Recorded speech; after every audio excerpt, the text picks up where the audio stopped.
હોળીના પર્વની રજાને લઈને દીવ ખાતે પર્યટકોની ભીડ। દીવનું ગંગેશ્વર મહાદેવ મંદિર બન્યું પર્યટકોનું આકર્ષણનું કેન્દ્ર।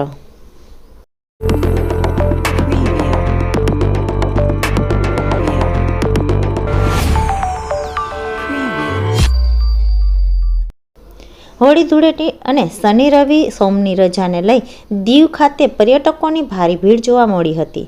દીવના નાગવા બીચે નાહવા, કિલ્લા, સેનપોર ચર્ચ ફરવાલાયક સ્થળોએ માનવ સૈલાબ ઉમટ્યો હતો। ત્યારે ધૂળેટી પર્વ અને સોમવારના દિવસે દીવના ગંગેશ્વર મહાદેવ મંદિર ખાતે પણ દર્શનાર્થીઓ પર્યટકોની ભીડ જોવા મળી હતી અને ભક્તોએ 5 શિવલિંગના દર્શન કરી ધન્યતા અનુભવી હતી। આ પ્રસંગે લોકોએ ગંગેશ્વર મહાદેવ મંદિરની તથા શિવલિંગની મહિમા જાણી અને સ્થાપના કેવી રીતે થઈ તે વિશે જાણકારી મેળવી હતી।